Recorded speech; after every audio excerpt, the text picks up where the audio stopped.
Hey everyone, welcome back to Diamond Coaching. आप सभी का स्वागत है। मैं हूं आपके साथ निशा यादव। और फाइनली सारे फेस्टिव सीजन जो थे वो खत्म हो गए। सारे फेस्टिवल जो हैं वो ऑलमोस्ट अब खत्म हो चुके हैं। और अब आज छठ पूजा की अगली सुबह थी। आज छठ पूजा भी समाप्त हो गई है, इसलिए आज की क्लास करनी बहुत ज़्यादा इम्पोर्टेंट थी। आपकी छठ पूजा की वजह से हमने कल की क्लास भी ऑफ रखी थी। और अब बारी है कि त्योहार तो खत्म हो गया, आगे का क्या। तो आगे का एक ही सोल्यूशन है कि अब जो है आप लोग को करनी है पढ़ाई। यूपीएसआई में स्पेशल हम जब पढ़ रहे थे, यूपी स्पेशल जब हम पढ़ते हैं तो उसमें यूपी का मैं आपको बता दूं, याद रखिएगा कभी भी यूपी स्पेशल जब पढ़ते हैं तो यूपी हिस्ट्री नहीं आती है। मतलब एक आधा क्वेश्चन वो पूछ देता है, वो भी करंट का पूछता है। लेकिन आप इतिहास की जब बात करते हैं तो यूपी में एक बड़ी अजीब सी विडंबना कह लीजिए, या पेपर जो बनाते हैं उनकी कह लीजिए, पता नहीं क्या मर्जी रहती है, वो पूरी नॉर्मल हिस्ट्री को रखते हैं, उसी को देखते हो हम लोग। अपने अगर बात करें इंडेक्स में तो बढ़ चुके हैं। बौद्धिज्म का हमने ऑलमोस्ट आधा कर लिया था। हमने बौद्ध धर्म के प्रचार प्रसार के बारे में पढ़ लिया था कि भगवान बुद्ध को ज्ञान की प्राप्ति कब हुई, उनकी मृत्यु कब हुई, और ज्ञान जब प्राप्ति के पीछे जब वो घर से बाहर निकले थे, गृहस्थ जीवन को जब उन्होंने समाप्त किया था, उसके पीछे क्या कारण रहे, वो सारी चीजें हमने समझ ली थी। अब जो हम पढ़ने वाले हैं उसमें हम पढ़ने वाले हैं कि बौद्ध धर्म में एक्चुअली में बाकी आगे क्या हुआ, प्रचार प्रसार के बारे में बात करें।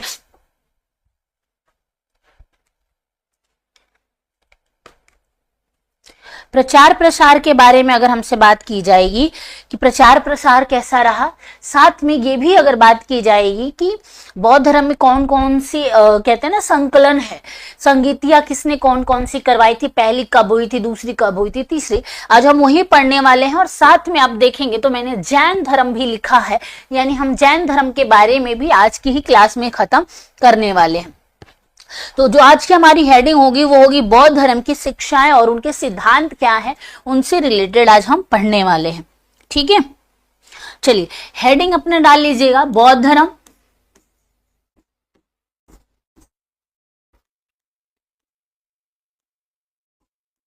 बौद्ध धर्म के क्या बोलते, बौद्ध धर्म का नियम क्या है और बौद्ध धर्म का क्या शिक्षाएं क्या है। एक तरह से देखा जाए बौद्ध धर्म की शिक्षाएं, ठीक है। उसके बाद हम उसके सिद्धांत को पढ़ेंगे, या लिख लीजिए यहीं पे एवं सिद्धांत, एक ही साथ लिखते हैं ना, दोनों एक तरह से सिमिलर ही है, थोड़ी थोड़ी सी चीजें अलग हैं। ठीक, सिद्धांत के बारे में अगर हम बात करने वाले हैं कि बौद्ध धर्म में क्या और कैसे बाकी चीजें हुई, अगर उनके बारे में हम बात करेंगे। आज हम थोड़ा पेन को रखते हैं अपना अलग, हम बहुत व्हाइट इस्तेमाल करते हैं, हम ये वाला येलो रखते हैं आज।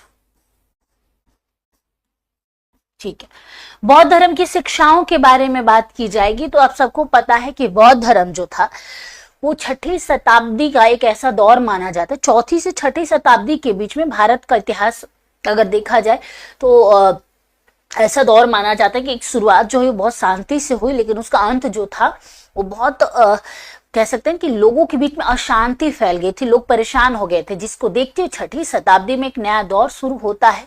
लोगों के बीच में एक बदलाव की चाह उठती है और उसके बाद ही एक नए धर्म की नींव रखी जाती है, जिसमें जैन धर्म और बौद्धिज्म। हालांकि जैन धर्म के बारे में हम कुछ चीजें समझेंगे कि जैन धर्म थोड़ा पुराना है, लेकिन वो प्रचलन में कब आया, लोगों के बीच में कब पहुंचा, वो चीजें पढ़ने वाली है। लेकिन जैन बौद्ध धर्म के बारे में अगर बात करेंगे तो ये धर्म कब बनता है, तो 6ठी शताब्दी में ही बनता है, अगर इसके बारे में बात कही जाएगी तो। ठीक है, तो बौद्ध धर्म की बात की जाएगी तो इसके कितने रत्न हैं, आपने कभी ना कभी सुना होगा त्रिरत्नों के बारे में। कितने रत्नों के बारे में, त्रिरत्नों के बारे में अगर बात करेंगे तो कौन कौन से रत्न हैं, बुद्ध धम्म संघ। कौन से हैं, बुद्ध धम्म संघ, ये त्रिरत्न है, याद रखिएगा किसके, बुद्ध के, बौद्ध धर्म के। ठीक है, बौद्ध धर्म के कितने त्रिरत्न के अगर बारे में बात करेंगे कि इसके त्रिरत्न कौन से हैं, त्रिरत्न के बारे में अगर बात की जाएगी तो कौन से हैं, बुद्ध,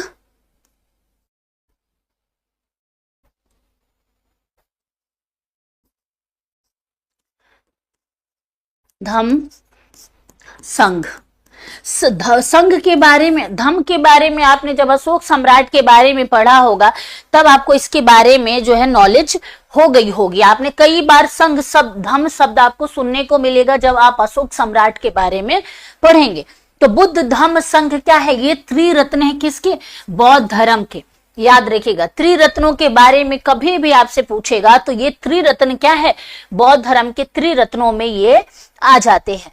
वहीं अगर बात की जाएगी कि इसके अलावा कौन कौन से मूल आधार क्या रहा है बौद्ध धर्म की, अगर शिक्षाओं के आर्य सत्यों के बारे में बात, जिसे कहा जाता है ना कि आर्य सत्य क्या है, बौद्ध धर्म की जो शुरुआत, जो शिक्षाएं हैं वो हमें क्या बताती है, उनके आर्य चार जो सत्य माने जाते हैं कि आर्य चार सत्य कौन कौन से हैं। कि आखिर जो बौद्धिज्म आया, उन्होंने एक होता है ना कि हर चीज का एक मुद्दा होता है। जैसे मान लीजिए आपने चुनाव में देखा होगा, एग्जाम्पल के लिए, कि चुनाव होता है तो वहां पे जो है कोई नेता या कोई पार्टी या कोई दल जो होता है वो ना उदाहरण रखता है कि देखिए आप हमें अपनाएंगे तो आपको ये चीजें मिलने वाली है, ठीक है। वैसे ही जब बौद्धिज्म आया तो वो अपनी कुछ तो नींव रखेगा, तभी तो लोग सनातन को छोड़कर बौद्धिज्म में जाएंगे। अगर मैं हिंदू हूं तो मुझे ऐसा कुछ तो बेहतर मिलेगा, तभी मैं अगले धर्म में परिवर्तन करूंगी, या फिर इस धर्म में कोई ऐसी चीज जो बहुत बुरी है उस धर्म में वो नहीं है, तब धर्म परिवर्तन होने का एक कारण बनता है, ठीक है। तो वैसे ही इसका एक चार आर्य सत्य बोले जाते हैं। बौद्ध धर्म के चार आर्य सत्य कौन कौन से, अगर वो पूछा जाए आपसे,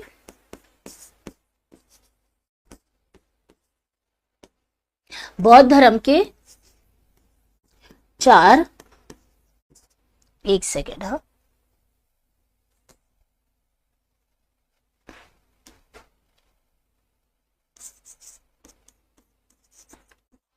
आर्य सत्य। आर्य का मतलब पता है ना आप सबको क्या होता है, ऋग वैदिक में आर्य का मतलब होता है श्रेष्ठ। वैसे ही अगर इसमें भी देखा जाए तो आर्य का मतलब है वो चार सत्य कौन कौन से जो बड़े सत्य माने जाते हैं बौद्धिज्म के अकॉर्डिंग, ठीक है। तो पहला याद रखना है, ये जो माना जाता है कि बौद्ध धर्म में कहा गया कि इंसान को दुख होता है। चलो दुख हुआ, दुख क्यों हुआ, और दुख हुआ तो उसका निवारण क्या है, पहले उसका कारण पता करो, कारण के बाद उसका निवारण पता करो, निवारण के बाद कहते हैं कि एक अस्थायी मार्ग पता करो, ठीक है। बौद्ध धर्म में ये बातें कही जाती है, जैसे दुख समुदाय के कारण दुख निरोध, और दुख निरोध गामिनी प्रतिभा कहा जाता है। तो पहला जो हमारा आता है वो हो जाता है दुख। क्या हो जाता है, दुख। यानी बौद्ध धर्म में दुख के बारे में कहा गया है कि पहले नंबर पे क्या आता है, दुख आता है। वहीं दूसरे नाम पे बात करेंगे कि दूसरे नंबर पे क्या आता है, दुख के समुदाय। दुख हो गया, समुदाय लिखेंगे,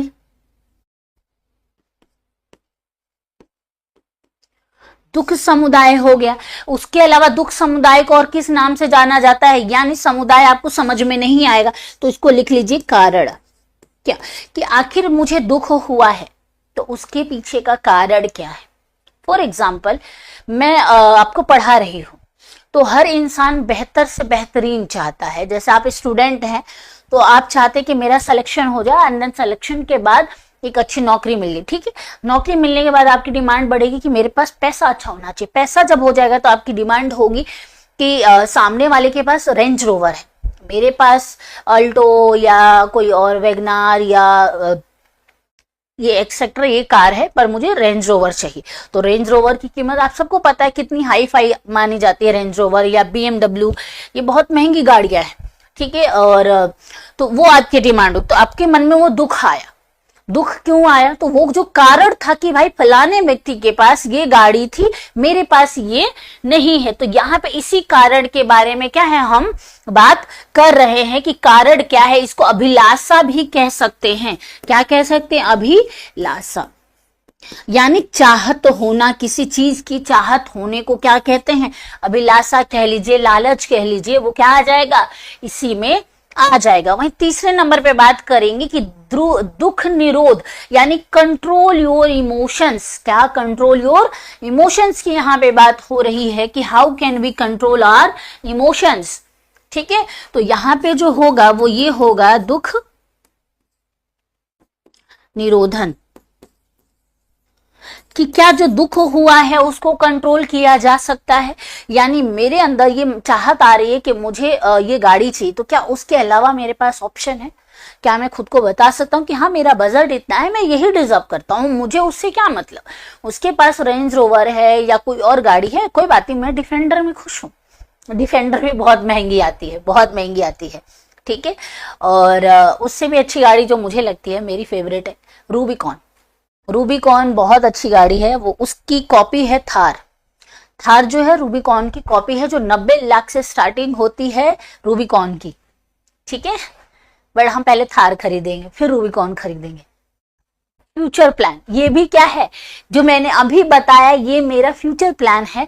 तो ये क्या आ जाए, इसमें आ गया अभिलाषा के अंदर आ गया, कारण हुआ, ये दुख का कारण बढ़ावत, ये मैंने फ्यूचर के लिए सोचा है, अभी के लिए नहीं सोचा, तो अभी मुझे दुख नहीं होगा।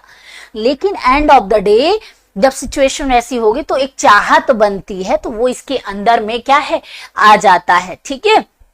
तो क्या कहेंगे, how to control our emotions की बात यहाँ पे हो रही है। वहीं फोर्थ नंबर पे अगर बात की जाएगी कि फोर्थ नंबर पे क्या आ जाता है कि दुख निरोधन गामिनी। दुख निरोधन गामिनी यानी अगर बात करेंगे यहाँ पे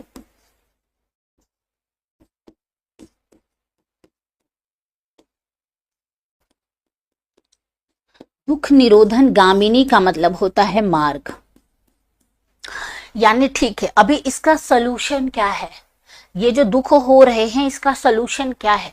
बौद्धिज्म में ये बातें बताई गई हैं कि इंसान को दुख कब होता है, जब उसके अंदर चाहत बढ़ती है, अभिलाषा बढ़ती है, तो उसको क्या होता है, दुख होता है, ठीक है। लेकिन उसका सलूशन भी बताया गया कि अगर दुख हुआ है तो उसका सोल्यूशन क्या है, क्या उसको कंट्रोल किया जा सकता है। पहले कारण बताओ, कारण का पता करो, फिर उसको देखो कि क्या उसको तुम कंट्रोल कर सकते हो। अगर कर सकते हो तो वेल एंड गुड, तो कंट्रोल नहीं हो रहा है तो उसका मार्ग निकालो, उसका सोल्यूशन निकालो कि आखिर इसका सोल्यूशन क्या है, जो मुझे दुख हुआ है इसको क्या है। तो इसी के अंदर अष्टांगिक मार्ग के बारे में जो है आप लोगों ने कभी ना कभी जरूर सुना होगा। कौन से मार्ग के बारे में, अष्टांगिक मार्ग के बारे में आपने सुना होगा, जो किसके अंदर आ जाता है, इसके अंदर आ जाता है। अष्टांगिक मार्ग जो होता है वो बौद्ध धर्म में आता है, जो क्या करता है, चार जो आर्य सत्य है इन्हीं के अंदर वो अष्टांगिक मार्ग जो है आ जाता है, ठीक है। और वो हमें सोल्यूशन और इसकी चीजों के बारे में बताता है, ठीक है।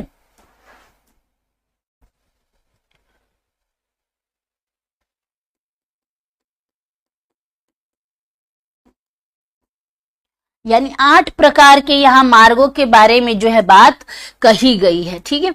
मार्ग कौन कौन से हैं अभी हम उनके बारे में भी जान लेंगे कि वो 8 मार्ग कौन कौन से हैं जो हमें दुखों के निरोधों के कारण के बारे में हमें सोल्यूशन देते हैं, ठीक है। अगर उनका वर्णन किया जाए तो सम्यक दृष्टि आपने सुना होगा, सम्यक दृष्टि कहा जाता है, सम्यक क्या बोला जाता है, सम्यक संकल्प, सम्यक वाणी, सम्यक क्रमता, सम्यक जीवन, सम्यक व्यायाम, सम्यक स्मृति और सम्यक समाधि। सम्यक का अर्थ होता है राइट, यानी कैसे विचार लाना है, कैसी बातें करनी है, कैसी दृष्टि रखनी है, ये उस अष्टांगिक मार्गों के अंदर आ जाता है। तो हम लिख लेते हैं, काम करते हैं ना, जो अष्टांगिक मार्ग होते हैं।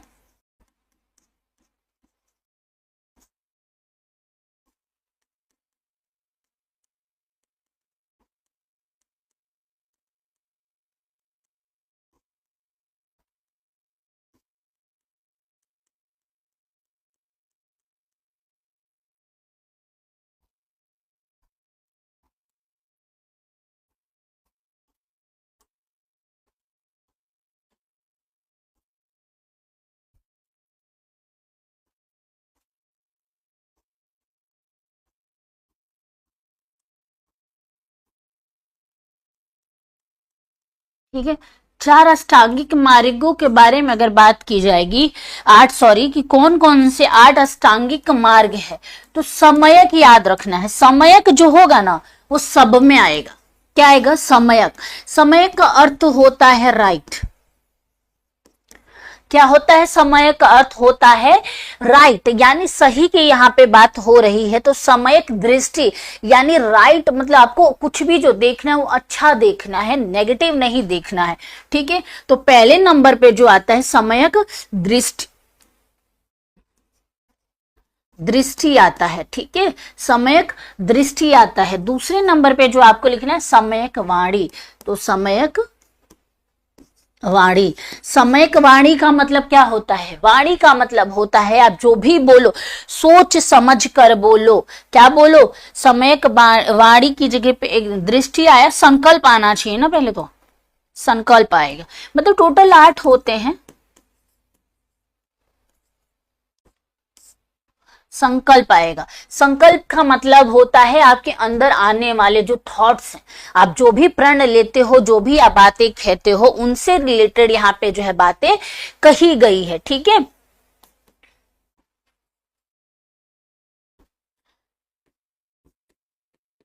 समयक वाणी। चौथे नंबर पे बात की जाएगी कि चौथे नंबर पे क्या आता है? समयक दृष्टि हो गया, समयक संकल्प हो गया, समयक वाणी हो गया। चौथे नंबर पे अगर बात करेंगे तो समयक यहाँ पे किसके बारे में बात हो रही है? समयक कर्मांता के बारे में होते, यानी सही कर्म के बारे में यहाँ पे क्या हो रही है? बात हो रही है। क्या हो रही है? समयक कर्मांता का मतलब होता है, कर्मांता लिख लीजिए इसको, क्योंकि इसमें ऐसे बोला जाता है क्रमांत। समय क्रमांत हो गया। पांचवें नंबर पर आएगा समयक जीवन, यानी सही रास्ते पर चलना, यानी जरूरत से ज्यादा जो चीजें आपको नहीं चाहिए, जिस चीज में आपका पालन पोषण हो सकता है, जिस चीज में आपका जीवन व्यतीत हो सकता है, उससे ज्यादा की नीड ना रखना। ये सारी चीजें मैं आपको एक बार में और समझा दूंगी ताकि आप इसको अच्छे से रिलेट कर पाओ। क्या कर पाओ? अच्छे से रिलेट कर पाओ और आपको समझने में आसानी हो। ठीक है, समयक व्यायाम।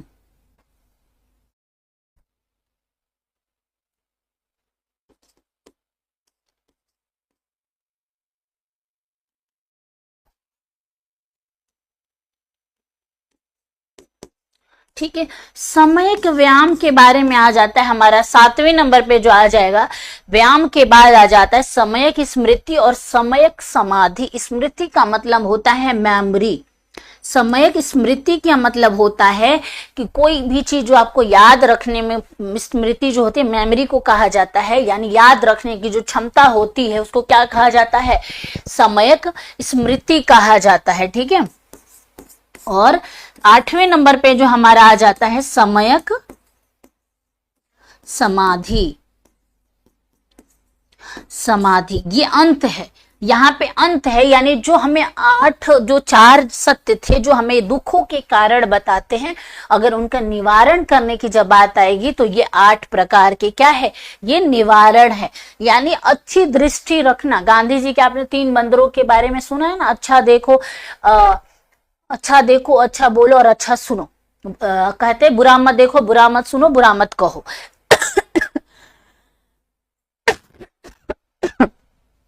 जो 3 बंदरों की बात कहेगी, कहीं ना कहीं महात्मा गांधी जी ने इन्हीं से वो चीजें ली होंगी। ठीक है, कहीं ना कहीं उन्होंने भी ये चीजें कहां से ली होगी? यहीं से ली होगी। तो अच्छी दृष्टि रखना, यानी दृष्टि का क्या मतलब? अच्छी आंखें का मतलब नहीं, यानी इसका मतलब है कि अगर आपके सामने कोई व्यक्ति है तो उसके साथ जो आपका व्यवहार होगा, उसको आप जिस नजर से आपको देखना है वो अच्छी नजर से देखना है। ऐसा नहीं है कि आप उसको उस बारे में गलत सोचे, क्या उसके बारे में आप गलत विचार लाए। ठीक है, अच्छी दृष्टि रखना है। संकल्प यानी आपके थॉट्स भी अच्छे होने चाहिए किसी भी चीज को लेके। ठीक है, और दृढ़ होने चाहिए। वाणी यानी जब आप अच्छा देखोगे, अच्छा सोचोगे तो बोलोगे भी तो अच्छा। ये तीनों कलेक्टेड है। अगर आपने अच्छा देखा, आपके मन में विचार अच्छे आए तो आप बोलोगे भी अच्छा। ठीक है। उसके अलावा जब अच्छा बोलोगे तो आपके कर्म भी अच्छे ही होंगे, यानी जो आप सुनते हो, देखते हो, बोलते हो, वही आपके कर्मों पे भी डिपेंड करता है।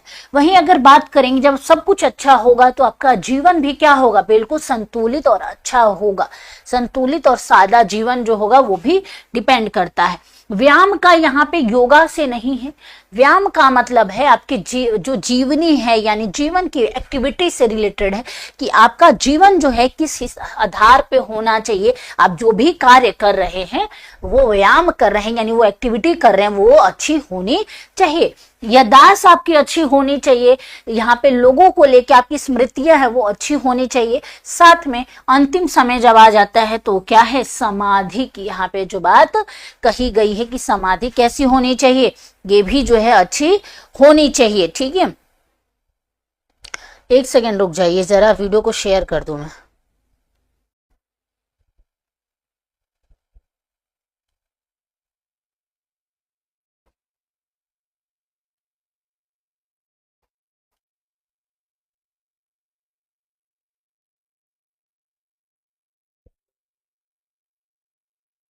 चलिए ठीक है, अगर बात की जाएगी तो ये क्या है, अष्टांगिक मार्ग है बौद्ध धर्म के सिद्धांत और धर्मों के हम बारे में यहाँ पे बात कर रहे थे। ये चीजें हमने अभी जान ली है। अगर अब आगे की बात करेंगे, ये तो हो गया अष्टांगिक मार्ग, माध्यम मार्ग कहते हैं जिनको, ये हो गया। बौद्ध धर्म में एक और चीजें याद रखिएगा कि बौद्ध धर्म जो है ना वो पुनर्जन्म में विश्वास तो रखता है, लेकिन ईश्वर और आत्मा पे विश्वास नहीं रखता है। यानी बौद्ध धर्म का जो मानना है, उनका मानना है कि पुनर्जन्म तो होगा, किसी भी व्यक्ति का है इसका पुनर्जन्म होगा, लेकिन इसका जो जन्म होगा, जन्म जो होगा वो किस पे आधारित होगा, कर्म पर आधारित होगा। यानी इस व्यक्ति का जो कर्म होगा वो इसी पे आधारित है। और बौद्ध धर्म में ऐसा माना जाता है कि एक बार जब कोई व्यक्ति बहुत अच्छे कर्म कर लेता है, जैसे हम बौद्ध धर्म में जो भिक्षु होते हैं वो कहा जाता है, जैसे गौतम बुद्ध का क्या माना जाता है, महापरिनिर्वाण माना जाता है। यानी उसी जन्म में उन्होंने वो अपने कर्मों को कर लिया था, उनका पुनर्जन्म नहीं हुआ, यानी वो मोक्ष की प्राप्ति कर ली। तो यहाँ पे जो आपको याद रखना है वो ये याद रखना है कि बौद्ध धर्म में क्या है, पुनर्जन्म में तो विश्वास होता है, लेकिन आत्मा और ईश्वर में ये लोग क्या है, विश्वास नहीं रखते हैं। ये आपको याद रखना है। ठीक है, चलिए तो ये भी आपको लिख लेना है। काम करें, नोट बनाइए और यहाँ पे इसको लिख लीजिए। ठीक है, और वो ये लिखना है कि बौद्ध धर्म में क्या है, पुनर्जन्म में क्या किया जाता है, विश्वास किया जाता है, लेकिन क्या नहीं किया जाता, ईश्वर और आत्मा पर विश्वास नहीं करते हैं। ठीक है,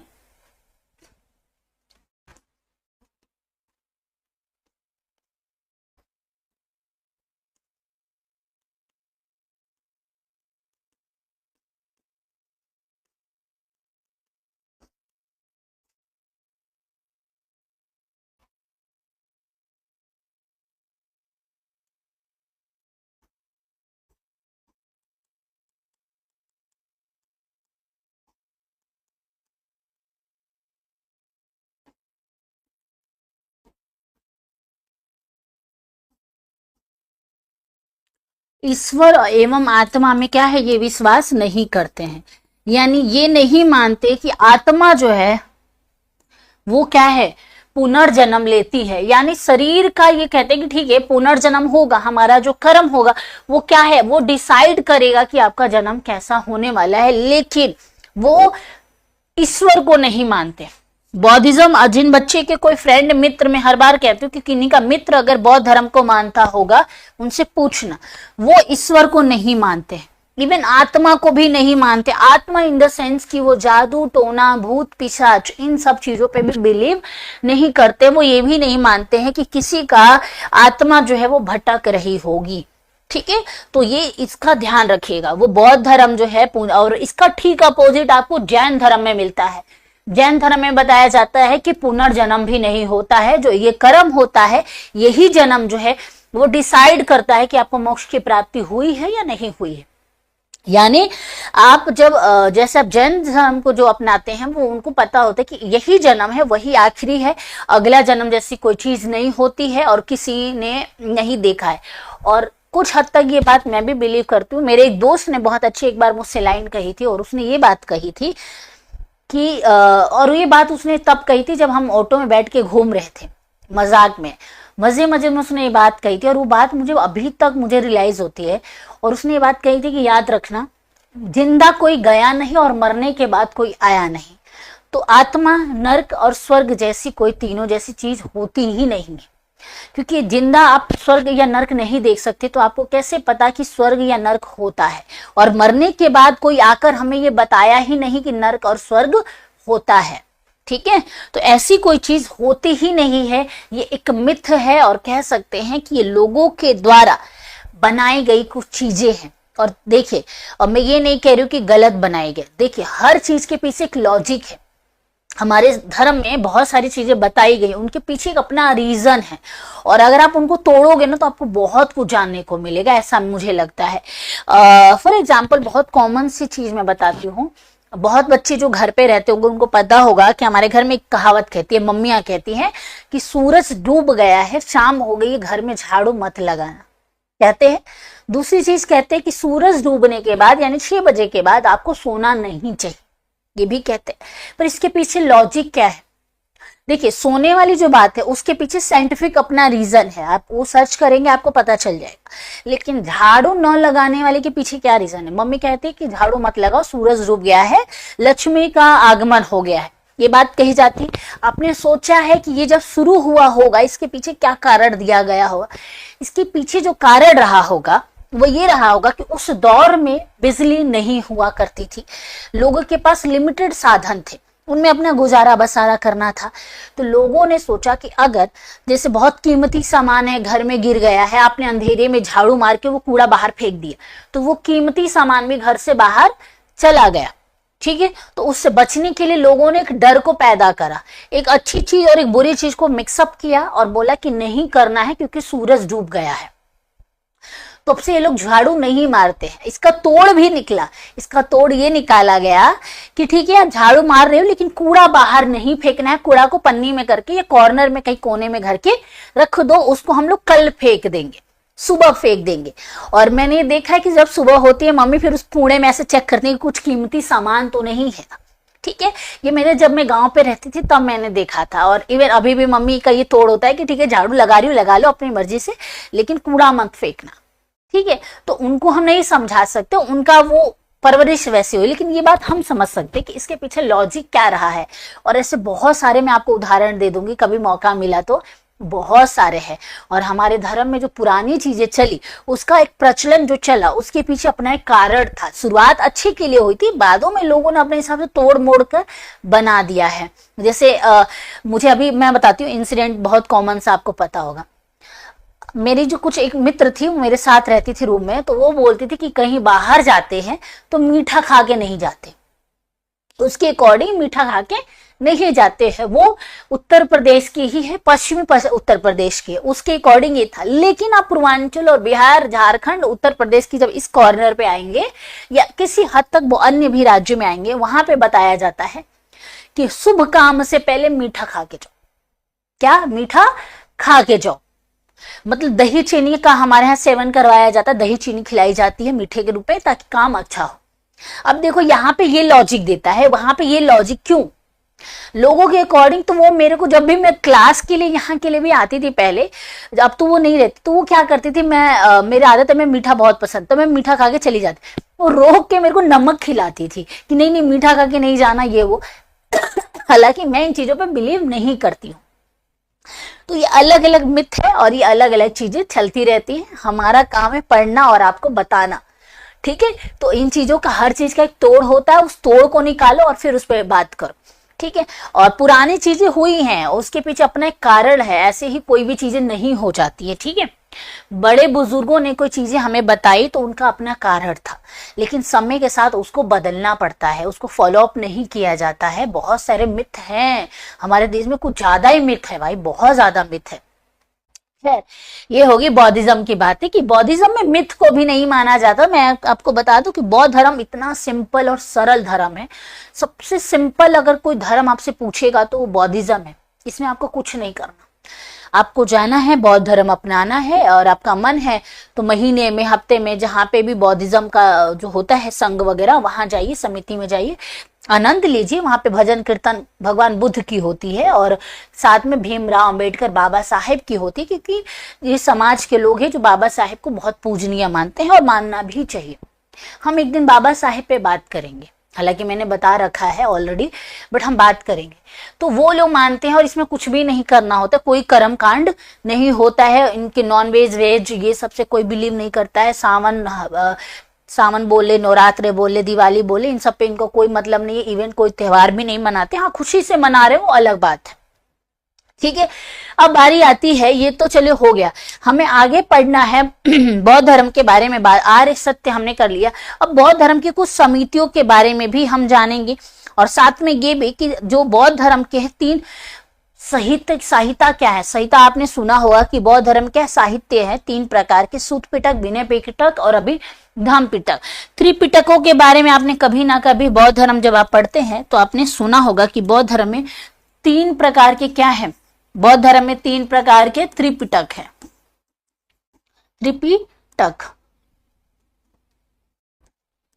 त्रिपिटक क्या है, अगर इनके बारे में बात की जाएगी कि बौद्ध धर्म में त्रिपिटक क्या है, पहला जो आ जाता है वो आ जाता है सूत पिटक। कौन सा पिटक आ जाता है? सूत पिटक। सूत पिटक। दूसरा जो हमारा आ जाता है, दूसरा अगर बात करेंगे तो वो कौन सा है? विनय पिटक। कौन सा है? विनय पिटक। तीसरा हमारा आ जाता है अभिधम्म पिटक।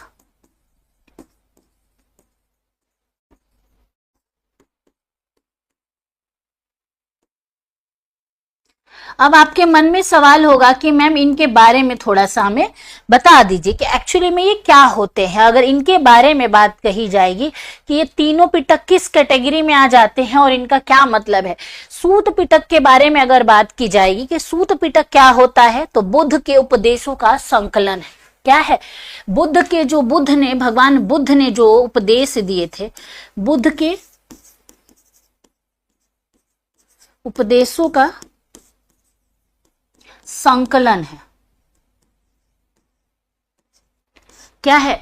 बुद्ध के उपदेशों का क्या है? ये संकलन माना जाता है। यानी बौद्ध धर्म में जो भगवान बुद्ध ने उपदेश दिए थे उसको कहा जाता है। एग्जाम्पल के लिए हिंदू धर्म में किसको कहा जाता है? रामायण को कहा जाता है।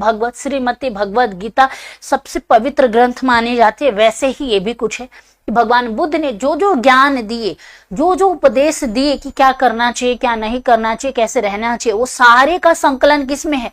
तो वो सूत पिटक में उसके बारे में जो है बातें कही गई है। वहीं बात करेंगे कि विनय पिटक क्या है। विनय यानी रूल्स की यहाँ पे बात हो रही है। रूल्स के बारे में यहाँ पे बात हो रही है। यानी जो भिक्षु होंगे, कौन? भिक्षु के नियम के यहाँ पे बारे में बात हो रही है कि जो भिक्षु होंगे, यानी जो देखिए शुरुआत में जो बनाया गया था बौद्ध धर्म भिक्षुओं के लिए बनाया गया था, लेकिन बाद में लोगों ने भी इसमें अपने आप को एड ऑन कर लिया।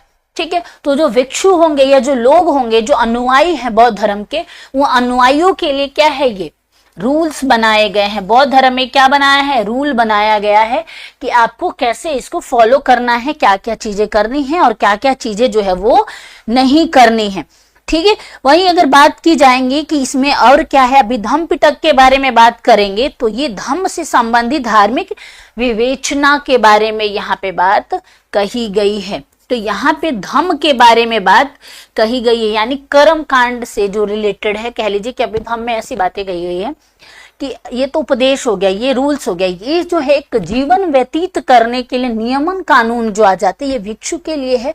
और इसमें जो आएगा वो अभिधम्म आएगा, धम्म से रिलेटेड। और धम्म का अर्थ धर्म नहीं होता है, धम्म का अर्थ होता है कि कुछ नियम कानून बनाए गए, उससे को रिलेटेड ये क्या है? उसका संकलन है। तो इसमें हम क्या लिखेंगे? हम इसमें जो लिखेंगे धम्म से संबंधित धार्मिक विवेचना।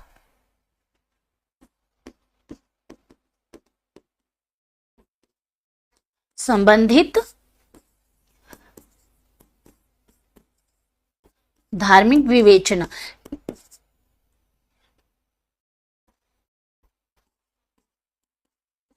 यानी बौद्ध धर्म से रिलेटेड जो नियमन बनाए गए हैं उन्हीं से जीवन पालन करने के कायदे कानूनों के बारे में यहाँ पे बात जो है वो कही गई है।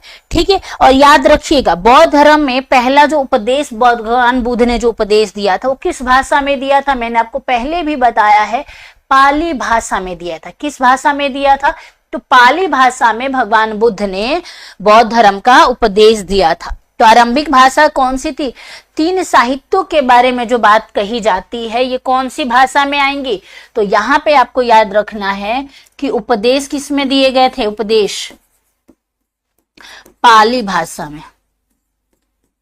हालांकि आज के मॉडर्न जमाने में इसको थोड़ा सा हिंदी में मॉडिफाई कर दिया गया है ताकि आम लोगों को भी ये बातें क्या है आसानी से समझ में आ जाए। तो ये तीनों कौन सी भाषा में हैं, तो ये तीनों कौन सी हैं, तो पाली भाषा में है, याद रखिएगा। शुरुआती में इसको पाली भाषा में रखा गया लेकिन समय के साथ इसमें बहुत सारे बदलाव हुए हैं ताकि लोगों को आसानी से चीजें जो है वो समझ में आ जाए। और आपको मैं बता दूं, कहा जाता है ना कि जैसे आपके मन में एक और सवाल होगा कि मैम बौद्ध धर्म जब इतना डेवलप था, लोगों के बीच में इतना फला फूल रहा था और इतना आसान था, तो ऐसा क्या हुआ कि बौद्ध धर्म में जो है लोगों लिमिटेड लोगों तक सिमट के रह गया, बहुत कम लोगों तक। और इसकी कुछ कमियां हैं, कमियां बौद्ध धर्म की नहीं है, लोगों की विचारधाराएं की है। और उस विचारधारा पे भी हम बात करेंगे कि आखिर ऐसा क्या हुआ, ऐसा क्या कारण रहा कि बौद्ध धर्म इतना होने के बाद भी लिमिटेड लोगों के पास में है। क्या है, लिमिटेड लोगों के पास में ही है, लिमिटेड लोग ही बौद्ध धर्म को जो है मानते हैं। लेकिन उससे पहले हम सूत पिटक के बारे में कुछ बातें कर लेंगे। सूत पिटक का प्रारंभिक बौद्ध धर्म को क्या कहा जाता था, इंसाइक्लोपीडिया कहा जाता है। इंसाइक्लोपीडिया जो होती है ना, सूत पिटक को क्या कहा जाता है, इंसाइक्लोपीडिया के नाम से भी जाना जाता है। किसको, तो सूत पिटक की यहाँ पे हम बात कर रहे हैं। ठीक है, अब इसकी कुछ संगीतियों के बारे में भी लिख लेंगे कि बौद्ध धर्म की संगीतियां कब हुई थी, और वो हर बार पूछता है। ठीक है, बौद्ध धर्म की जो संगीतियां हुई थी कब हुई थी,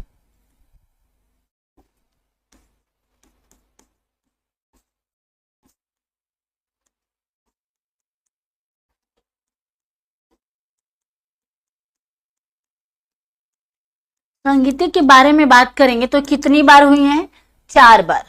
कितनी, 4 बार, 4 बार हुई हैं। कौन कौन सी और किसके समय में हुई हैं, तो पहली संगीति के बारे में अगर बात करेंगे तो पहली का नाम आ जाता है अजात शत्रु के टाइम पे। कब हुई थी, तो अजात शत्रु के टाइम पे हुई थी। कहाँ पे हुई थी, राजगृह में हुई थी। याद रखिएगा, पहली संगीति की अगर हम बात करेंगे, एक काम करते हैं ना, कुछ सीक्वेंस बनाते हैं इनकी, और वो हम ऐसे बनाते हैं, हेडिंग बनाते हैं।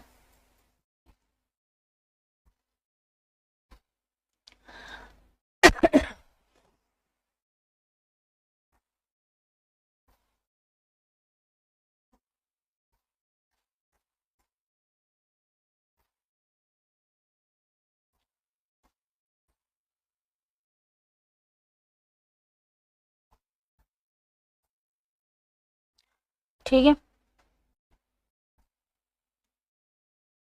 ये कौ चाहिए हो गया। बारी बारी से चारों लिखेंगे और उनके यहाँ पे हेडिंग हम लिखेंगे। तो पहले जो हमारी हेडिंग होनी चाहिए बौद्ध धर्म की, पहली होगी संगीति होगी, फिर वर्ष होगा, स्थान होगा, और अध्यक्ष कौन होगा, और शासन काल आ जाएंगे क्या। हाँ, यहाँ पे जो हमारा आएगा वो आएगा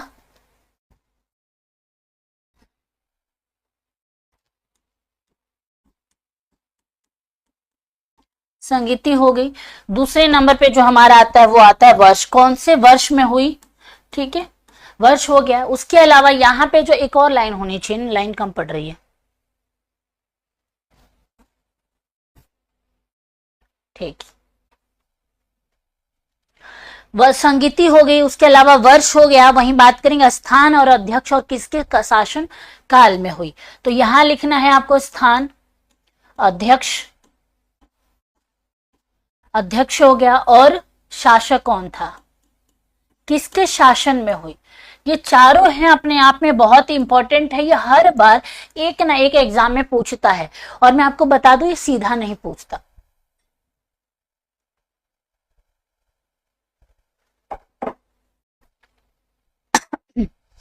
क्या ये सीधा जो है वो नहीं पूछता है, और याद रखिएगा, तो क्या बोलते, सीधा नहीं पूछता, घुमा के पूछ देगा कि 483 ईस्वी में किसकी अध्यक्षता में बौद्ध समिति हुई थी और कौन सी हुई थी। 483 में ही पहली हुई थी, याद रखिएगा। अजात शत्रु के टाइम पे हुई थी, राजगृह में हुई थी, और अध्यक्ष कौन थे, महाकश्यप थे। तो पहली समिति का आपको यहाँ पे लिखना है कि फर्स्ट समिति हुई थी, तो क्या बोलते हैं, फर्स्ट समिति की बात करेंगे तो प्रथम समिति लिखिए, प्रथम समिति।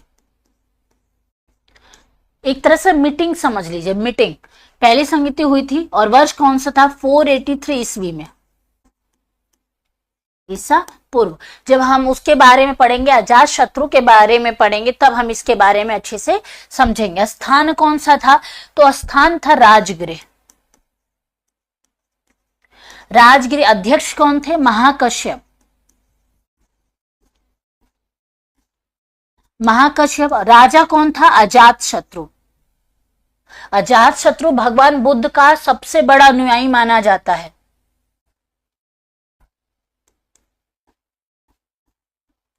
अजात शत्रु के बारे में कहा जाता है कि एक ऐसा शासक था जिसके शासन काल में आजाद लिख दिया मैंने, अजात है ये, सॉरी,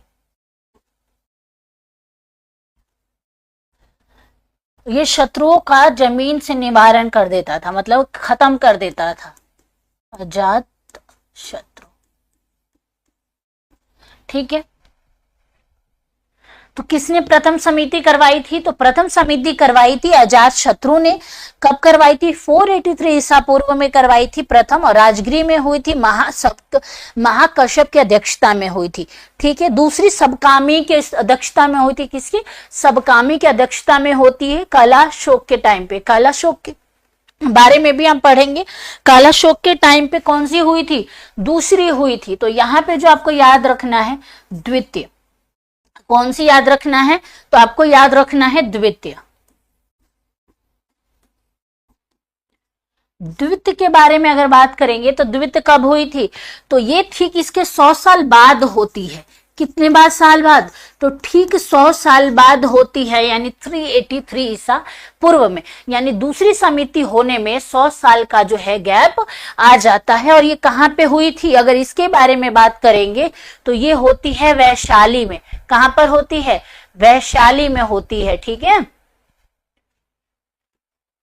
वैशाली में, वैशाली में हुई थी। सभा कामी के अध्यक्षता में होती है, किसकी, सभा कामी की अध्यक्षता में होती। कालाशोक ने इसको करवाया था,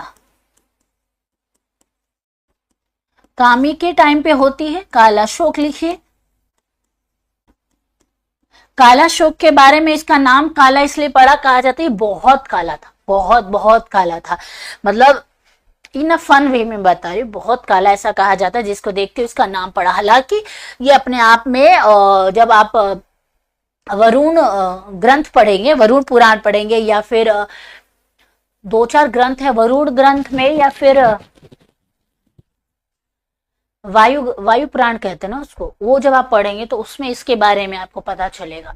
कुछ ग्रंथों के नाम जब हम इसके बारे में पढ़ेंगे तो अच्छे से समझेंगे और बताएंगे कालाशोक कितना माना जाना क्यों जाता था, बहुत फेमस था। हालांकि इसको क्या कहा जाता, कालाशोक को कग का मतलब होता है कौवा, कग की स्मृति के हिसाब से कहा जाता था, फनी वे में नाम दिया गया है इसको। ठीक है, चलिए बात करते हैं तृतीय के बारे में। तृतीय कब हुई थी, तृतीय के बारे में बात करेंगे कि तृतीय कब हुई थी, तो 251 में हुई थी। कब हुई थी, 251 में तीसरी करवाई जाती है। 251 ईसा पूर्व में कौन सी हुई, तो वो हुई थी तीसरी वाली तृतीय करवाई जाती है। और किसके दौरान करवाई जाती, अशोक सम्राट के बारे में कहा जाता है कि अशोक सम्राट ने जब बौद्ध धर्म को अपनाया था तो उनके समय पर हुई थी। किसके समय पे, अशोक के समय पे, अशोक शासक जब थे उनके समय पे होती है। कहां पे होती है, तो पाटलिपुत्र में होती है, पाटलिपुत्र में। इसके समय की अगर माना जाए कि इसके समय पे अध्यक्ष कौन थे, तो वो कौन थे, मैगोलिथ पुतश्य, इनका नाम थोड़ा सा मेरे को नहीं आता है, अध्यक्ष इनका नाम आता है कि कहा जाता है कि कौन थे, मोगली पुत्र के नाम से इनका नाम भी याद, बड़ा सा नाम है लेकिन आप मोगली पुत्र याद रखें, मोगली पुत्र ही पूछा जाता है, मोगली पुत्र। ठीक है, मोगली पुत्र कौन थे, इसके अध्यक्ष बनते हैं। वही चौथी और अंतिम समिति के बारे में बात करेंगे बौद्ध धर्म की, तो ये कब हुई थी, चौथी होती है प्रथम शताब्दी के दौरान हुई थी। और कहाँ पे हुई थी, कुंडलम में हुई थी, यानी कश्मीर में हुई थी। और इसी के समय में बौद्ध धर्म में दरार पड़ जाती है और दो नए उसमें से निकलते हैं, जिसको क्या बोलते हैं, श्वेतांबर और पीतांबर बोलते हैं। दो चौथी समिति के दौरान ही हुआ था, जब लोगों के अंदर में अपने अपने मनचाहा चीजें करने की चाह जागी थी, लोगों के बीच में लड़ाई झगड़े शुरू हो गए थे, चौथी समिति के ही दौरान कुंडलवन में हुई थी। और वाशुमित्र कौन थे, वसुमित्र इसके अध्यक्ष थे, जिसको अश्वघोष के नाम से जाना जाता है। और किसने करवाया था, कनिष्क ने करवाया था। तो कौन सी हुई थी, हमारी चतुर्थ हुई थी, याद रखिएगा।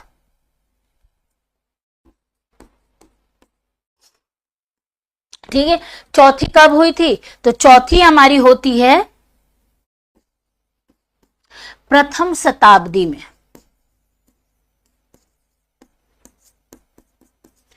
प्रथम शताब्दी में हुई थी, यानी ये जब खत्म हो गया होगा, जीरो पे आ गया, उसके बाद वाला समय कहां पे हुई थी, वन में हुई थी, यानी कश्मीर में, याद रखना है, कश्मीर में हुई थी, कुंडलम में हुई थी। अगर बात करेंगे कुंडलवन, हाँ हो गया। और क्या बोलते, अश्वघोष कौन थे, अश्वघोष जो है इसके अध्यक्ष थे। अश्वघोष कौन थे, इसके अध्यक्ष थे। अन्य नाम क्या था उनका, वसुमित्र। वसुमित्र के नाम से भी उनको जाना जाता है। किसने करवाया था, तो कनिष्क ने करवाया था। किसने करवाया था, तो कनिष्क के दौरान में चौथी समिति करवाई जाती है। और इसी समिति के दौरान आपने पढ़ा होगा ना, हानयान और महायान में विभाजन हो जाता है, जिसको श्वेतांबर और पीतांबर के नाम से जाना जाता है। श्वेतांबर पीतांबर तो शायद जैनिज्म में आते हैं ना। हान और नयनान के बारे में आपने सुना होगा, हीनयान और महायान। हीनयान और महायान में क्या है, इन दोनों में विभाजन हो जाता है, माफ करिएगा। श्वेतांबर पीतांबर मैंने बोल दिया था, श्वेतांबर जैनिज्म में आ जाते हैं। और उनमें ये होता है कि वो बौद्ध जैन धर्म में कि वस्त्रों से रिलेटेड वो बात वहां पे कही, सभी तो वस्त्र के बारे में बात कही जाती है, वो जैनिज्म में शायद आते हैं। इनमें जो चौथी में आपको याद रखना है, यहाँ पे नोट बना के वो ये याद रखना है कि चौथी समिति के दौरान ही क्या हुआ था,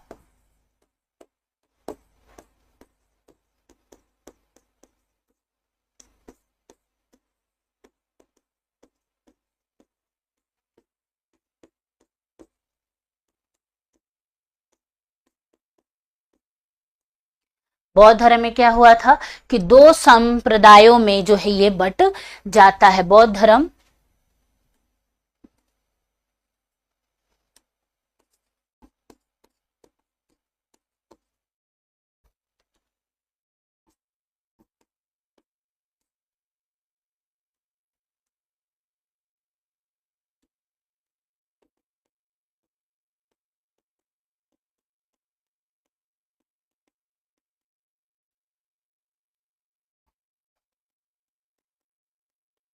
बट जाता है।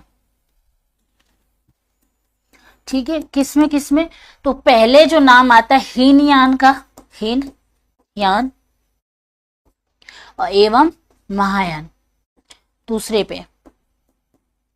ये आपसे नहीं पूछा जाएगा कि इन दोनों के बारे में एक्सप्लेन करो, पर इनके अकॉर्डिंग हीनयान और महायान में सिर्फ इतना फर्क है कि एक वो जो गृहस्थ जीवन को चलाएंगे, गृहस्थ जीवन को अपनाएंगे और गृहस्थ नॉर्मल लाइफ जैसे हम लोग जीते हैं वो जिएंगे। हीनयान में वो लोग आ जाते हैं जो बिल्कुल सात्विक जीवन जिएंगे, भिक्षु के रूप में जिएंगे और उनको दुनियादारी से जो है कोई मतलब नहीं होगा। वो किस में आ जाते हैं, तो वो आ जाते हैं हमारे महायान में। तो बौद्ध धर्म में याद रखिएगा चौथी जो समिति हुई थी कहां पे, तो वो हुई थी कश्मीर में हुई थी, कुंडलम वन में हुई थी और अशोक घोष यानी वाशोमित्र इसके अध्यक्ष थे। कनिष्क के टाइम पे हुई थी और इसी के बाद बौद्धिज्म में कहीं ना कहीं उथल पुथल आ जाती है और बौद्ध धर्म जो है वो समाप्ति की तरफ चला जाता है। कुछ चीजें और लिखनी हो तो वो हम लिख सकते हैं, वो ये लिख सकते हैं। हालांकि मैंने 10 इसके रूल्स आपको पंचशील रूल भी बता दिए हैं, सत्य अहिंसा सत्य और अपिग्रह ब्रह्मचर्य का पालन पे भी मैंने आपसे बात कही है कि क्या है कि इसका पालन करना चाहिए। ठीक है, वो मैंने आपको पहले ही समझा दिया है। ठीक है, हाँ, अंगुत्तर निकाय के बारे में जो है आपको जानना जरूरी था। वो जो हम त्रिपिटक के बारे में पढ़ रहे थे तभी मुझे बता देना चाहिए था। ये रहा अंगुत्तर निकाय क्या है। अंगुत्तर निकाय जो है अपने आप में काफी फेमस है। जब बौद्ध साहित्य जब हम पढ़ते हैं, यानी जब हम त्रिपिटक ग्रंथों के बारे में पढ़ते हैं, ये जो त्रिपिटक ग्रंथ है इसी में एक आ जाता है अंगुत्तर निकाय। और अंगुत्तर निकाय वही है जिसमें 16 महाजनपदों के वर्णन किया गया है। क्या किया गया है? जिसमें 16 महाजनपदों का जो है वर्णन किया जाता है, इसी के अंदर ये आ जाता है। ठीक है, तो इस वाले में आपको यहाँ पे जो लिखना है अंगुत्तर निकाय।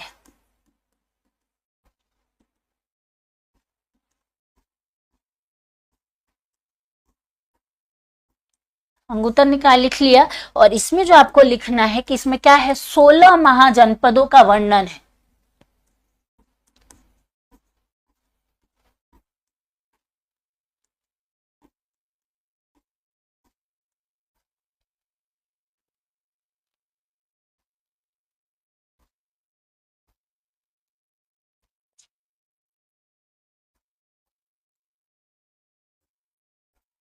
तो अंगुत्तर निकाय में किया गया है, जो बाद में जोड़ा गया था वो त्रिपिटक के अंदर ही क्या है वो आ जाता है। ठीक है, ये तो हो गया। ये दर्शन है, आपको मैंने पहले ही बता दिया एक तरह से कि इसमें आपको क्या रखना है, दर्शन रखना है और इसका किसके द्वारा किया गया था। हाँ, अगर आपसे ये चीजें पूछ ले, कई बार पूछ देता है, वो ये पूछेगा कि रचना किसके द्वारा किया गया था, किसके द्वारा किस चीज की रचना। जैसे उन्होंने, बुद्ध ने अपने उपदेश दिए, लेकिन उपदेशों को लिखा किसने?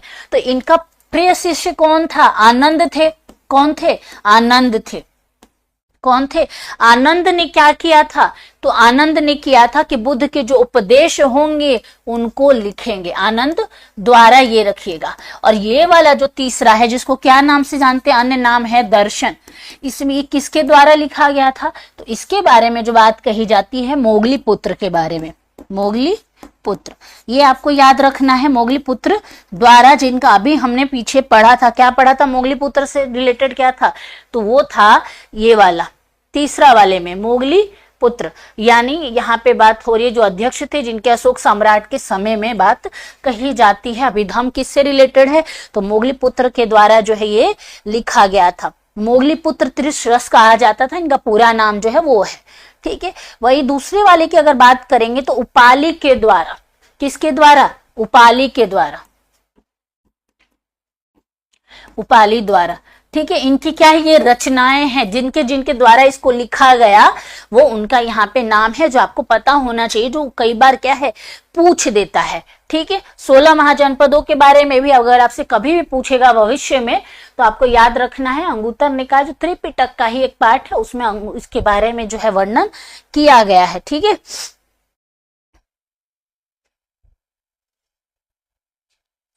अगर आपको और पंचशील के बारे में काम करते हैं, हम थोड़ा सा लिख समझ लेते हैं। बौद्ध धर्म में कुछ बातें हैं। पंचशील का मतलब ये हो जाता है कि आपको वो चीजें नहीं करनी है जो जरूरत से ज्यादा हो। फॉर एग्जाम्पल, जैसे हमारे धर्म में ऐसा कोई नियम कानून नहीं है, जिसको जितना पैसा कमाना है कमाओ, जिस मार्ग से कमाना है कमाओ। हालांकि उसको गलत बताया गया लेकिन हम फॉलो अप नहीं करते हैं। वैसे ही बौद्ध धर्म में अगर बात की जाएगी तो पंचशील है, देखा जाए तो 10 रूल है। 10 रूलों को गृहस्थ जो जीवन है उसको 5 भागों में बांटा गया है और वो 5 भाग ये है, यहाँ पे लिख लीजिए। फिर हम जैनिज्म के बारे में थोड़ा सा पढ़ लेंगे, बाकी जैनिज्म हमारी कल हो जाएगी। 10 नियम क्या है, जिसमें से हमें 5 जो है किसके लिए है, 5 जो पंचशील नियम है,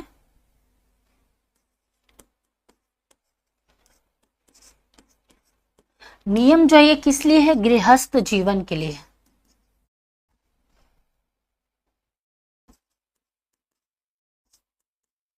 जीवन, गृहस्थ जीवन में क्या और कैसे करना है उस समय के अकॉर्डिंग इसको बनाया गया था। हालांकि आज के समय में इतनी चीजें कोई फॉलो नहीं करता है, मैं आपको पहले ही बता दूं।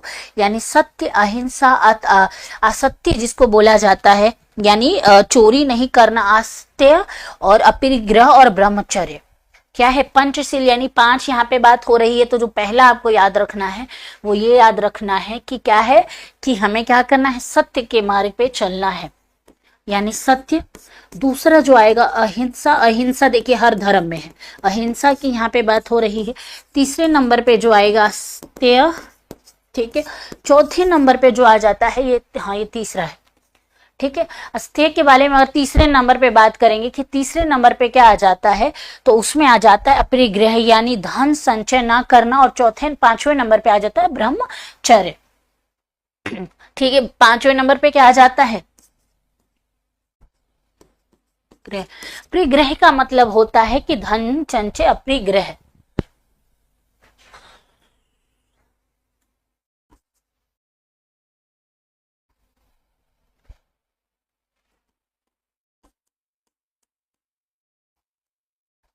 अपरिग्रह और पांचवें नंबर पे आ जाता है ब्रह्मचर्य, जो हर धर्म में बोला जाता है।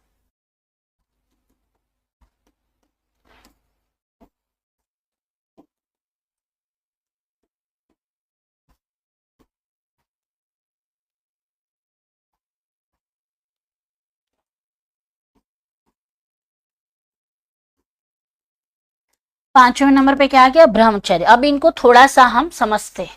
सत्य आप समझ चुके होंगे, सत्य के मार्ग पे चलना, ये पंचशील है जो बौद्धिज्म में नियम कानून बनाए गए हैं गृहस्थ जीवन के लिए। अहिंसा के मार्ग पे चलना है, ये भी सबको पता होगा। इसका अर्थ है चोरी ना करना, चोरी ना करना, ठीक है। इसका अर्थ है जरूरत से ज्यादा धन संचय ना करना, धन संचय ना करना, यानी जरूरत नहीं है तो धन को इकट्ठा नहीं करना है। चौथे पांचवें नंबर पे है ब्रह्मचर्य का पालन करना। ब्रह्मचर्य का क्या है, पालन करने की यहाँ पे बात हो रही है। लेकिन एक बात जो है आज के समय में नहीं पॉसिबल है, क्यों, क्योंकि ब्रह्मचर्य का कोई पालन नहीं करता है। बहुत रेयर लोग हैं, जो पंडित पुजारी वगैरह है वही आज के समय में इसका पालन कर लेते हैं, वरना ऐसे बहुत सारे महाराज हैं जिनके नाम आए हैं, कोर्ट में है, जेल में है, बंद है। तो ये वाली जो चीजें अभी भी ये फॉलो नहीं होती हैं, समय बदल चुका है, बहुत सारी चीजें चेंजेस आ चुके हैं। तो ये क्या था, अभी तक हमने बौद्ध धर्म के बारे में पढ़ा। अब जो हम पढ़ने वाले हैं जैन धर्म के बारे में, थोड़ा सा 5-10 मिनट की क्लास कर लेते हैं, देन कल हम अच्छे से जैन धर्म के बारे में पढ़ेंगे। ये काम करें, क्या बोलते हैं, जय हिंद। बिल्कुल, आपको भी जय हिंद। जैन धर्म के बारे में अगर बात की जाएगी तो थोड़ा सा समझ लेते हैं, पहले आज समझ लेते हैं और कल जो है हम जैन धर्म के बारे में जो है बात करेंगे, ठीक है। तो देखिए जैन परंपरा के अनुसार जैन धर्म में कुल कितने तीर्थंकर हुए हैं, 24 तीर्थंकर। कितने, और जैन धर्म में तीर्थंकर कहा जाता है। देखिए जो उनको फॉलो करेंगे वो तो फॉलोवर्स हो गए, जिनको अनुयायी कहा जाता है। लेकिन जो कहते हैं ना कि एक लेवल आता है, उस लेवल के ऊपर कोई नहीं जा सकता। तो उसमें जैन धर्म में 24 तीर्थंकर हुए, यानी 24 लोग पूजनीय हैं। उसके बाद कोई भी ऐसा नहीं बना जो इस कार्य को या इस कर्म को पूरा कर पाए, एक नियम कानून को फॉलो कर पाए, जो 24 के बाद 25 हो, नहीं हो पाए। जैसे हमारे यहाँ क्या है कि कोई भी महाराज जी होते हैं, थोड़ा सा अच्छी बातें कर देते हैं। बहुत लोग ऐसे भी है, बहुत अच्छे महाराज भी हैं। जैसे मैं प्रेमानंद महाराज जी को बहुत सुनती हूँ, और उनके बहुत सारे ऐसे नहीं सुनते कि वो धर्म के अकॉर्डिंग बात करते हैं, वो लॉजिकली बहुत ज्यादा बात करते हैं। वो आज के समय के हिसाब से प्रेमानंद महाराज जी बहुत अच्छी बातें कहते हैं, और जो हमें लगता है कि फॉलो करना चाहिए। स्पेशली बच्चों के लिए जिनकी लाइफ एज बहुत कम है, उनसे रिलेटेड प्रेमानंद महाराज जी बहुत अच्छी बातें कहते हैं और बताते भी हैं कि क्या करना चाहिए, कैसे करना चाहिए, कितना करना चाहिए। और वो ऐसा भी नहीं कि वो पूरे पुराने धर्म के हिसाब से चलते हैं। वो सीधा बोलते हैं कि अगर आप प्रेम प्रसंग में हो और अच्छे समय से हो तो आप शादी कर लो। वो लव मैरिज के भी खिलाफ बात नहीं करते, वो लॉजिकली बातें करते हैं, और जो कि सही भी है। वरना बहुत सारे ऐसे महाराज जी वो बोलते हैं कि पुराने कि तुम ये मत पहनो, वो मत पहनो, समय बदल गया, ये वो। लेकिन लॉजिकली देखा जाए तो ये चीजें पॉसिबल नहीं है। ठीक है। बट मैं थोड़ा सा प्रेमानंद महाराज जी को बहुत मानती हूँ, उनकी बातें बहुत हद तक सही होती है, और उनके बाद शायद अभी तक ऐसा कोई मुझे नहीं लगता कि उनकी जगह ले पाएगा, या उनसे पहले ऐसा मैं किसी को नहीं सुनती थी। मैं जेन्युइन बताऊं, मैं किसी को नहीं सुनती थी, सिर्फ इन्हीं को सुनती हूँ। इसके अलावा मैं किसी को नहीं सुनती, ना जानती हूँ, ना उनके बारे में बात करना भी कोशिश करूंगी। बाकी तो सब लोग रील बाज हो गए हैं आज के समय में। सारे महाराज जी लोग अपनी अपनी रील कटवाते रहते हैं, फनी मीम्स वाली रील, चाहे जैसे भी वायरल हो जाए। आई डोंट बिलीव कि कोई महाराज का यह धर्म होता है कि ऐसी चीजों पे ध्यान दिया जाए। ठीक है, तो जैन धर्म के बारे में हम थोड़ा सा जान लेते हैं।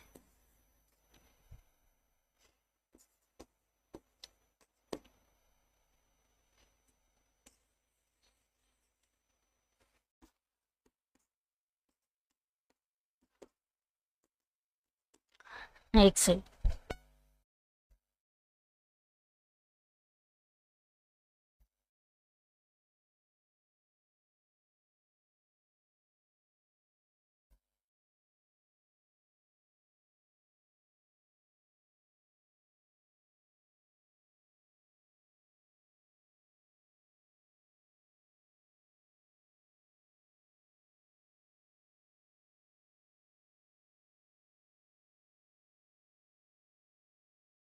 हाँ जी, सॉरी, फिर माफ करिएगा, थोड़ा सा आंटी को कुछ काम था इसलिए चली गई थी बाहर।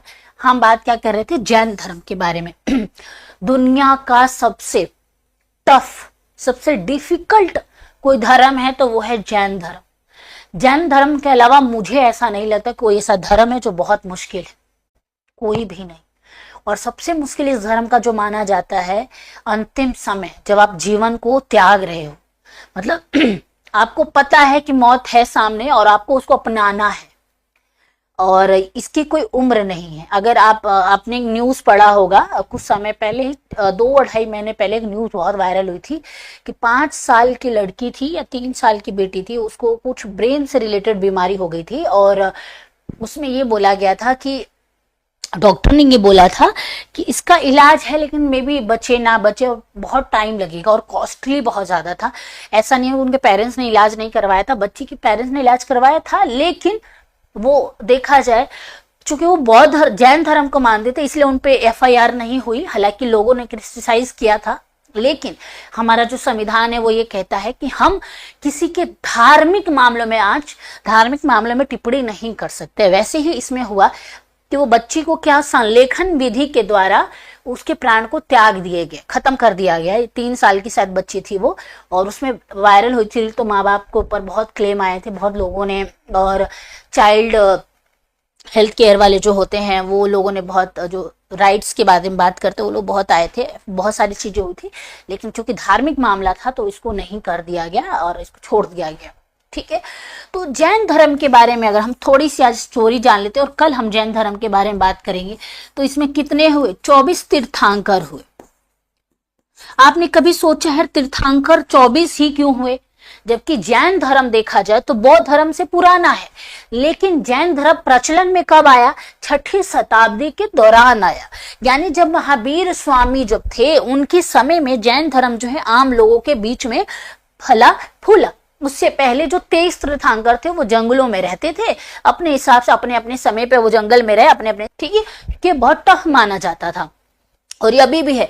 लेकिन 24वें तीर्थंकर कौन हुए? महावीर स्वामी जी हुए, और महावीर स्वामी ने इस धर्म का प्रचार प्रसार करा, और प्रचार प्रसार करने के बाद वो 24वें तीर्थंकर बने, और अंतिम और जो सबसे ज्यादा प्रचलित हुए, जिनके बारे में सबसे ज्यादा लोग जो है वो जानते हैं। ठीक है, और तीर्थंकर का अर्थ होता है जो सबसे श्रेष्ठ, यहाँ पे बात हो रही है 24 हुए, और उसमें से सबसे श्रेष्ठ यानी एक रेखा है, उस रेखा को कोई पार करके गया तो वो 24 लोग ही थे। उसके अलावा कोई भी उस कार्य पे, कहते हैं ना कि एक सीमा होती है, उस सीमा को सब कोई नहीं पार कर सकता, और जिसने पार करा वो लिमिटेड लोग थे, 24 लोग थे, उसके बाद कोई और बना ही नहीं। तो सबको तीर्थंकर का दर्जा नहीं दिया जा सकता जैनिज्म में। ठीक है, याद रखिएगा। तो एक काम करते हैं, चलिए मिलते हैं कल। आज की क्लास करते हैं यहीं पे खत्म। कल जैनिज्म के साथ हम इस क्लास को कंटिन्यू करेंगे ठीक 1 बजे। और आज के लिए इतना ही। आई होप आज की क्लास आपको समझ में आ गई होगी। कोई डाउट रह गया हो तो प्लीज कमेंट सेक्शन में बताना हमें ना भूलें। धन्यवाद।